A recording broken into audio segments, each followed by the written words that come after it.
แบบนี้เราก็เลยมาแจกทางนี้ก่อนเลยเป็นเสื้อผ้าแล้วก็มีในซองแก๊สกับแมนเบิดเลยโดยเอาไปเลยเพราะว่ามาหมดเบิดเลย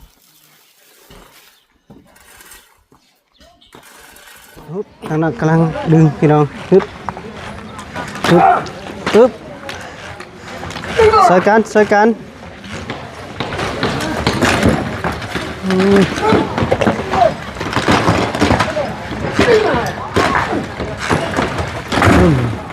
มีสองแก๊ส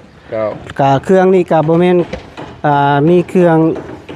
อยู่พังไทยเป็นเอามาให้แต่ด้นแล้วก็ค่อยกำลังว่าสิขึ้นแจกแต่ว่าสิโปนเพิ่นแหละ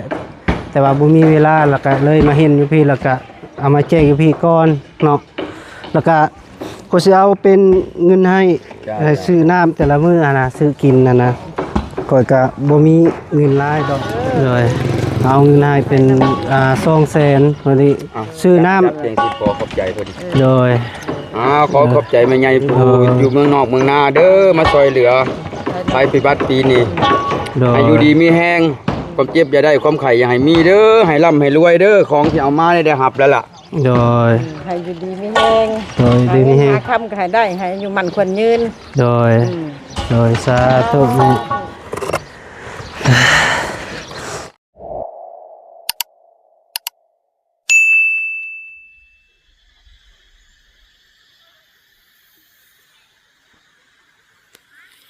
พี่น้องเนาะครับทักทายสบายดีและสวัสดีช่วงบรรยากาศตอน4 โมงพี่น้องเนาะพอดีบ่าวแก้วก็เดินทางมาแต่ดงหินพี่น้องเนาะก็ขึ้นมาหาที่ว่าบอนที่ว่าบ่าวแก้วมามื้อวานนี้เนาะที่ว่ามีหมู่บ้านนึงเนาะที่ว่าถือไฟไหม้เพื่อน6 ลังพี่น้องเนาะพอดีบ่าวแก้วก็เอาเครื่องเสื้อผ้าพี่น้องเนาะแล้วก็มีเนี่ยใส่รถมาเลยพี่น้องเนาะสภาพแบบนี้เลยแต่ว่าสีมาเอาเครื่องนี้มาบริจาคพี่น้องเนาะเพราะว่ากะที่ว่าบางเพื่อนที่ว่าโบท่านเอาเครื่องออกก็มีเนาะพี่น้องเนาะกะไฟไหม้เบิดเนาะพี่น้องเนาะกะ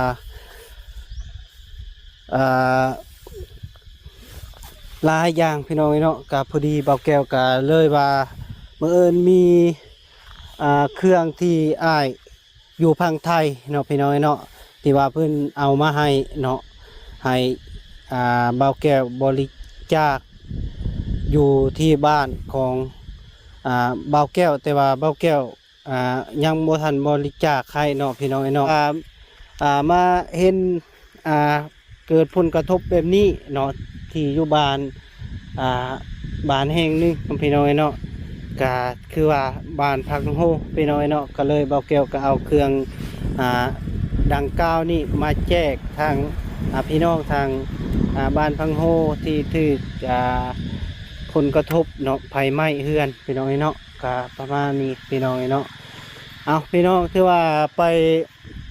ฮับไปส้มที่อยู่บ้านเฮือนซานที่ถือไฟไหม้เนาะพี่น้องเนาะกะว่าสิไปฮับไปส้มอยู่พุ่นแหละพี่น้องเนาะเพราะว่าบ่าวแก้วสิเอาเครื่องนี้ไปบริจาคไปมอบไปแจกเลยพี่น้องเนาะก็มีบ่าวแก้วซื้อมีซองแก๊สพี่น้องเนาะที่ว่าสีมาให้เนาะมาให้ที่ว่ายาทางพี่น้องที่ถือผลกระทบยาเบิ้นบ่ได้บ่มีอยู่ในกินพี่น้องเนาะก็เลยซื้อเพราะว่าบางทีก็เข้าน้ำทำปลาเข้าถือไฟไหม้บ่หรือว่าเป็นจังใดก็สิเอาเป็นนี่เป็นอาหารแห้งเนาะพี่น้องให้เพื่อเพิ่นต้มกินหรือว่าลวกกินนี่แหละพี่น้องเนาะไปพี่น้องไปเพื่อไปจุบไปเจออยู่พุ่นแหละพี่น้องเนาะไปพี่น้องพอดีบ่าวแก้วมาหอดแล้วพี่น้องเนาะพอดีก็ตอนนี้เพิ่นกำลังอนามัยเนาะ อนามัยที่สถานที่โดยสบายดี มาพร้อมกันเนาะ โดยแม่นแล้ว ทีมงานละเมื่อไร เมื่อแล้วเพิ่นเอากับเมื่อบ่อ ฮะบอกนี่เมื่อไรเด้อผมเมื่อตะดุน โอ้ตกพี่น้องเนาะพอดีนัดกันอยู่แต่ข่อยคาเวียกแน่หั่นนะก็เลยให้เพิ่นมาก่อนหั่นนะถูกออกบ้านเลยบ่เนาะโดยบ่เป็นหยังเฮาสิมาเบิ่งอ้ายเฮาอยากถามในเครื่องสิมาบริจาคบ่อนใดหั่นนะ เดี๋ยวในบ้าน นำแม่บ้านเนาะ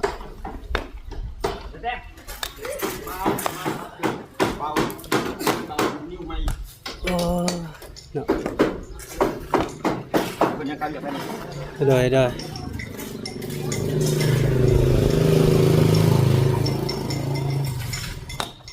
พอดีมาสะเนี่ยแล้วก็ทางทีมงานมาก่อนเนาะทีมงานเบานิวโอ้โดยบอกเป็นหยัง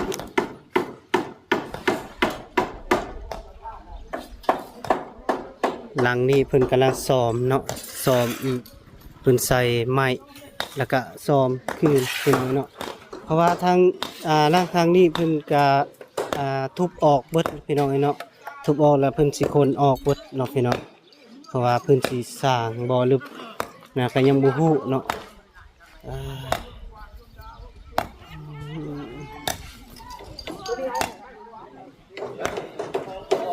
โตพี่น้อง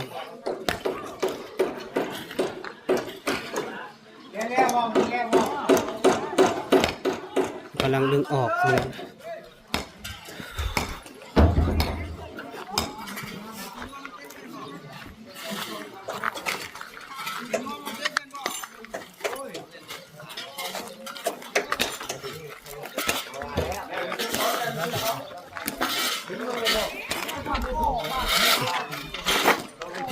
เพิ่นกำลังดึงฝาออกเนาะพี่น้องเนาะเพราะว่าเพิ่นสิทุบออกมันเบิดเลยแล้วเพิ่นอนามัยให้มันละเอียดแล้วเพิ่นสิแม่นเพิ่นสิปลูกใหม่บ่แล้วเป็นจังได๋ยังบ่ฮู้พี่น้องเนาะครับประมาณตามนี้แหละ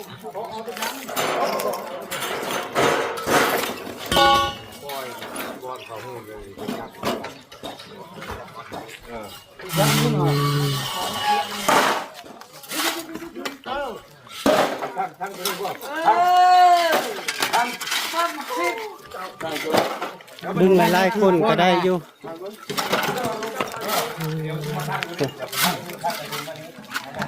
ก้อนน้อย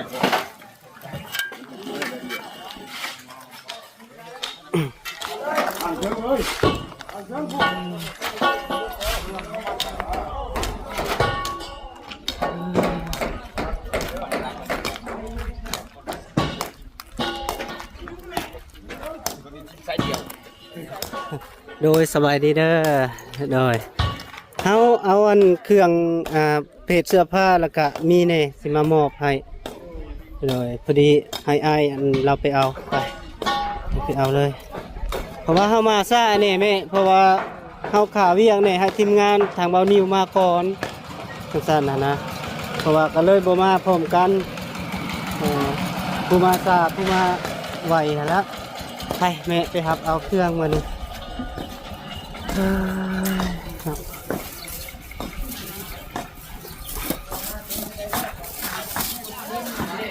สื้อผ้าที่อยู่พังไทยที่มาให้แต่ดนแล้วโดยแล้วก็ลูกยังบ่ทันไปแจกทางใดนะก็เลยมาเห็นแบบนี้แล้วก็เลยมาแจกทางนี้ก่อนโดยเป็นเสื้อผ้าแล้วก็มีในซองแก๊สกับแม่นเบิดเลยโดยเอาไปเลยเพราะว่ามาหมอบเบิดเลย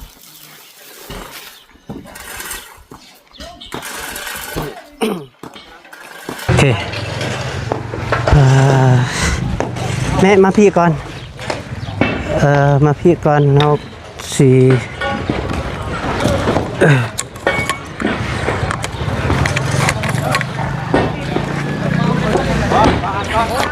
พังเลยพังมาดูเลยโอ้แป๊บหนึ่งเด้อ เด้อ ดีทางนั้นกำลัง ไปเทศทางใดซะฮะทางให้มันนำนะก็บอกเขาไปเทศก่อนก็ได้ครับไปโบราณนี่ฮะที่ ตายตนพี่น้องเนาะเงินสารบานซอง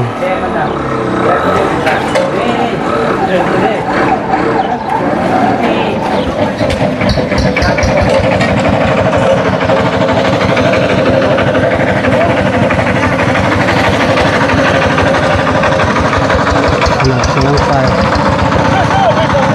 โอ้ยสู้เลยเป็นอนามัยแล้วอนามัยอยู่ดีก็เอาไปทิ่มอยู่นอกพี่น้องประมาณนั้นล่ะฮึบฮึบฮึบทางนั้นกำลังดึงพี่น้องฮึบฮึบฮึบใส่กัน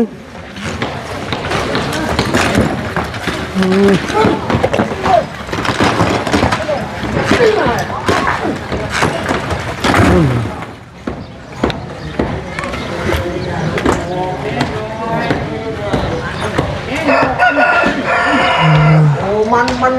ยาฆ่ายามันไม่ถึงอ่ะ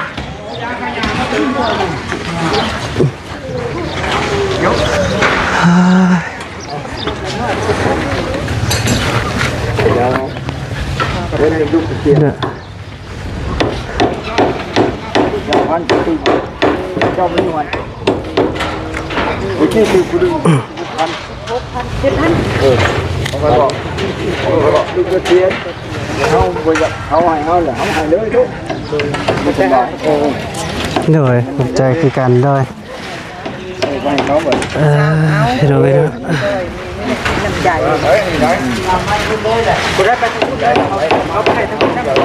ฮะอยู่ในเกาะบ่เฮาสิมาหมอบเครื่องนี่ก่อนเพราะว่าเฮาก็พาวแน่นะแม่เพราะว่าพาวแล้วก็มามอบแล้วเลยครับค่อยก็สิได้เมื่อหั่นนะก็เมื่อพุ่นแหละทางดงมึกยางพุ่นแหละค่อยสิซื้อเครื่องไปให้อันนะมีอีกน้องคนหนึงอ่ะนะแล้วก็พอดีเอามามอบนี่ นั่นใส่เลย เลย เป็ดมายืนน้ำละลายคนเนี่ยเพราะมันมีหมู่ยังเนี่ย โดย ข้าวจากเมื่อมายืนน้ำเนี่ยเพราะว่ามาเป็นในน้ำในตัวก็เป็นนั่นปกสบ้านนี่ โดยมานำกันโดยมาทางนี้ก็ได้ มาตัวเองมายืนน้ำเนี่ยเพราะว่านายบ้านก็ยังไม่ได้นั่นก็ทำมาเป็นสิมอบเข้าใจแล้วแม่นความน้องแล้ว โดยพอดีข่อยเอาเครื่องมามอบเนาะมามอบแล้วก็มี2แก๊สกับเครื่องนี่กับบ่แม่นมีเครื่องอยู่พังไทยเพิ่นเอามาให้แต่ดนแล้วแล้วก็ข่อยกำลังว่าสิขึ้นแจกแต่ว่าสิโปนเพิ่นแหละแต่ว่าบ่มีเวลาแล้วก็เลยมาเห็นอยู่พี่แล้วก็เอามาแจกอยู่พี่ก่อนเนาะแล้วก็ก็สิเอาเป็นเงินให้ซื้อน้ำแต่ละมื้อนะซื้อกินนะข่อยก็บ่มีเงินหลายดอกแต่ว่าก็เงินที่ไม่ฮักอยู่ต่างประเทศและเพิ่นฝากมาให้ก็เพิ่นจะให้เติมน้ำมันนั่นล่ะแต่ว่ามาเห็นแบบนี้ข่อยก็เลยบริจาคกันเล็กกันน้อยนั่นล่ะพอได้กินน้ำ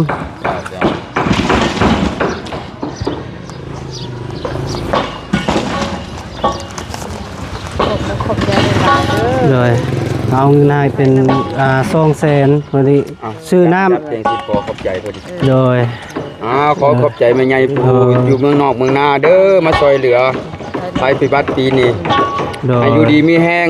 ความเจ็บอย่าได้ความไข่อย่าให้มีเด้อให้ร่ำให้รวยเด้อของที่เอามาได้หับแล้วล่ะ โดย ให้อยู่ดีไม่แห้ง โดยดีนี่ให้ หาคำก็ให้ได้ให้อยู่มันควรยืน โดยสาธุมีแต่ว่าจังสั้นนะเด้อค่อยก็สิได้เดินทางก่อนเพราะว่ากันมีเวลามื้ออื่นก็คือสิมายามใหม่ก็มีหยังก็จึงปรึกษากันเด้อโดยมีหยังก็สู้ๆเฮ็ดไปนำกันนี่แหละกันคันมีงบมาก็เฮาก็จึงว่ากันหั่นนะเด้อโดยขอบใจคือกันเด้อโดย ให้อยู่ดีมีเดินทางให้ปลอดภัยเด้อ มากับไผ่ มาผู้เดียว เดี๋ยวเพิ่นปานิ้วเข้ามาก่อนเด้ เบาแก้วซาแนล ก้วชาแนล โดย บอกแก้วชาแนล โดย เอานิวชาแนลไปแล้ว ไปแล้วสะพานบุญทีมงานเดียวหั่นแหละ ทีมงานเดียวกัน โดยทีมงานมาติดนแล้ว เอานิวชาแนล โดยมีเตยว่าจังซั่นแล้วเด้อสิกลับก่อนเด้อสู้ๆมีหยังกะเด้อสู้ๆไปนำกันนั่นแหละเดียวก็ผ่านเนาะไปพี่น้องไอ้เนาะพอดีบ่าวแก้วสิขอตัวเดินทางเด้อพี่น้องเด้อเพราะว่ากะมาบริจาคเรียบร้อยแล้วพี่น้องไอ้เนาะกะเพิ่นได้รับเครื่องแล้วเนาะแต่ขอบคุณเด้อทางผู้ใหญ่ใจบุญที่ว่าใจดีเนาะพี่น้องไอ้เนาะแล้วก็ทางอ้ายอยู่ฝั่งไทยที่พาเครื่องมาแล้วก็ขออยู่ดีมีแห้งสุขภาพเข้มแข็งอย่าเจ็บอย่าจนอย่าขาดอย่าส้นเด้อพ่อแม่พี่น้องหมดทุกผู้ทุกคนส่งมาร่ำรวยอายุมันคนยืนตลอดปีตลอดไปโดยบายบายเด้อพี่น้องเด้อโดย